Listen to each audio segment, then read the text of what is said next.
We're bringing in now the commissioner of the NBA, David Stern. David, thanks for your time joining us on SportsCenter. What's your reaction to the players' announcement they will disband and pursue antitrust action? Well, actually, at a bargaining session in February of 2010, their attorney, Jeffrey Kessler, said to us, all those assembled, that if they didn't get the proposal they liked from us, because they didn't like our proposal, that they would, he threatened that they would disclaim and sue us.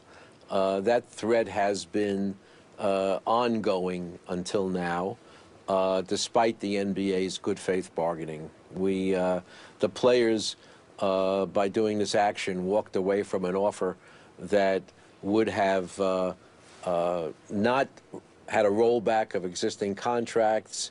It would have had guaranteed contracts. It would have taken the average player salary from somewhere in the mid-$5 million range to between $7 and $8 million over the life of the deal.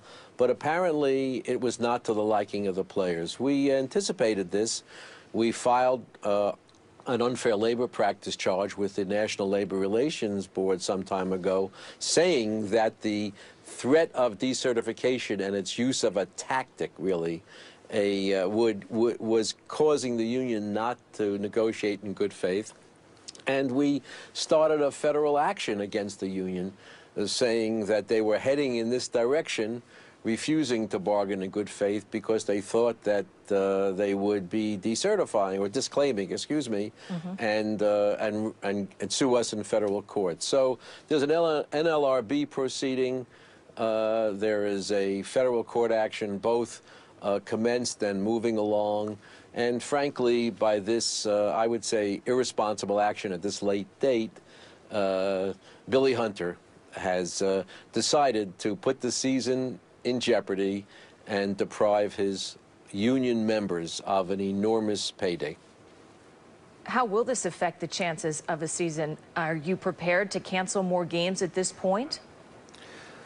The calendar takes care of it by itself. We're not issuing idle threats. There's no, they're going to start a lawsuit. It's the very lawsuit that Mr. Kessler brought against the NFL in the Eighth Circuit, and which the court basically held for the NFL. So we don't even understand the strategy anymore, but that's what they're doing.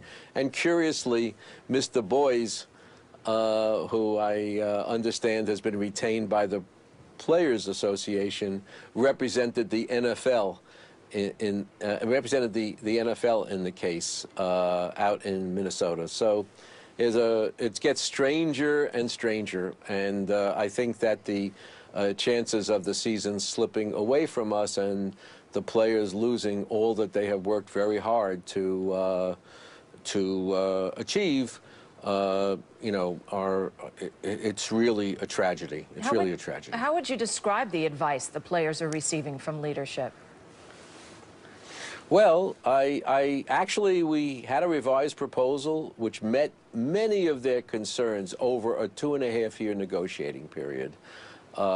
We had hoped that the executive committee and the players would have the good sense to put it to their membership, but they've decided, obviously having been hopped up by Mr. Hunter and the lawyers brought in, that this was a good negotiating tactic. That's all it is. This is a negotiating tactic. You don't get exactly the deal that you want. You disclaim interest and you sue. But it's not going to work. We've, if they were going to do it, they should have done it a long time ago. Then maybe we would have had a chance to save the season. But they seem hell-bent on self-destruction, and I think it's very sad. They said they were not prepared to accept the ultimatum, and that is, many of the owners then said, well, you're going back to 47% if you don't accept this. It heads to the courts now, as we've discussed. What do you do next? I must say that when you negotiate for 2.5 years and finally get to where the parties are, that's not an ultimatum. That's a proposal that's ready to be voted up or down. And we tried to move the union to focus on it, which they're obviously unwilling or unable to do. All we do next is we put our faith and fate in the lawyers, and they'll be guaranteed years of litigation. And that's, so when someone says, what happens now, lots of paychecks keep getting missed from players, for players' families, from those who are dependent upon the NBA for their living, both in arenas and in surrounding areas. And the union decided, in its infinite wisdom, that the proposal would not be presented to the membership with a fair description, but they would do what they're doing now. Obviously, Mr. Kessler got his way, and we're about to go into the nuclear winter of the NBA. Are there some owners who are happy that this deal was not accepted? Is there a split amongst the owners between the big market and small, as we have heard? I would not say it's big versus small. I think there are some owners, not a majority, who thought that our offer had gone too much in the favor of the players, at 50-50, at no hard cap, at no absence of guaranteed contracts, and without the short contracts that we wanted and asked for. There were some owners that thought that we had gone too far, but I was confident that I could use my powers of persuasion to navigate through to an approval if the union said yes. But that's really academic now, because it looks like the 2011-12 season is really in jeopardy. And if I were a player in the NBA, one of the 450, I would be wondering what it is that Billy Hunter just did. With all that said, and you've mentioned the players will be losing these paychecks, the owners will be losing money as well, but it sounds like you're banking on the owners being willing to wait out the players if it comes down to finances. Is that true? I'm not banking on anything. The franchises will be here, and they're not going away. Players whose last year was this season will have their careers potentially end on this basis. And it's just a negotiating tactic. That's all that it is. That's what we alleged in front of the NLRB.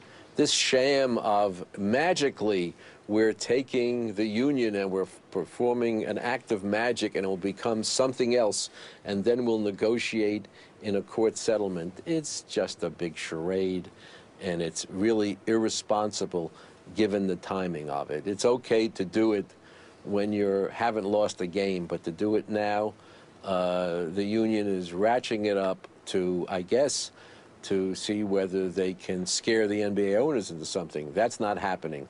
What they've done is they've destroyed incredible value that would otherwise have gone to the union membership.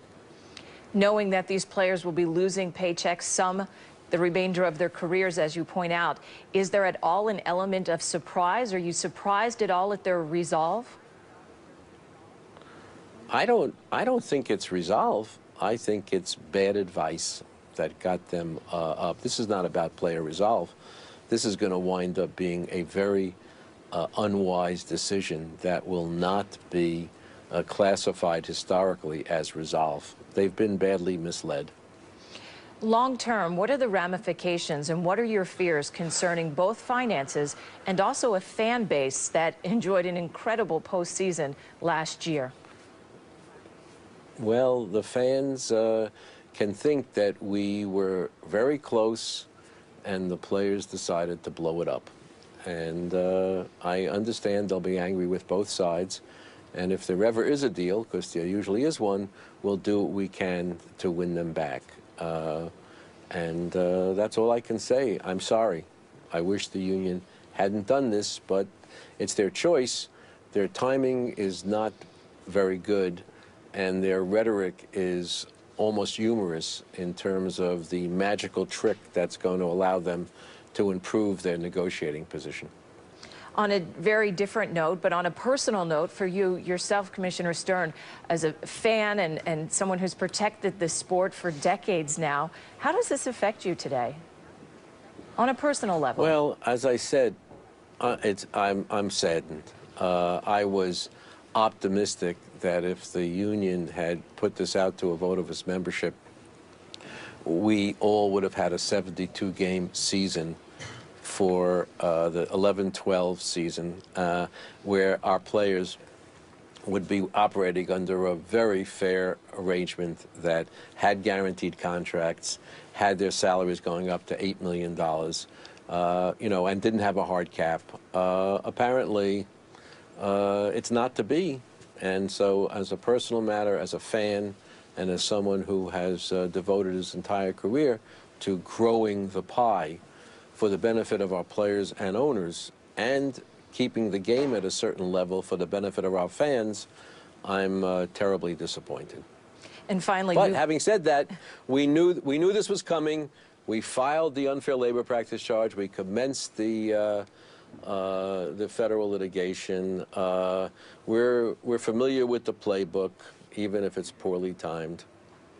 And finally, before I let you go, I know you said the calendar takes care of itself, but really the fans want to know, well, will my Christmas Day tickets be worth anything? When can we look for you to start canceling games or calling it a season? I would say it takes 30 days for us to go from now to a deal. Our fans are amongst the most intelligent fans in the world, and they can look at the calendar the way I can. We need a deal 30 days before we start. That's just the reality of it.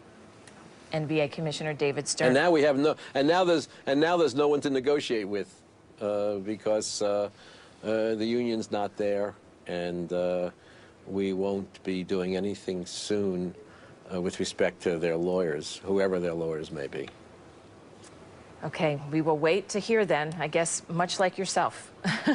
NBA Commissioner David Stern, thanks for the time today live on SportsCenter. Thank you.